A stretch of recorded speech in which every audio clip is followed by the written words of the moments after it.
Naku, naku, naku. Kaya pala hindi lumalamig ang aircon eh. Ito guys, tingnan nyo. Dinanggal ko yung aircon filter or cabin filter. Tingnan nyo.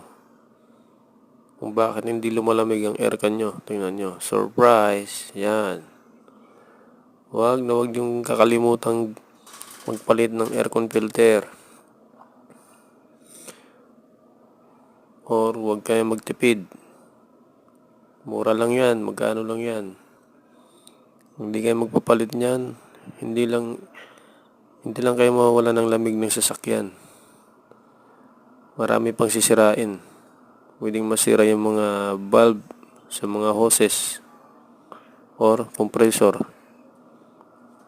Kaya bili na kayo.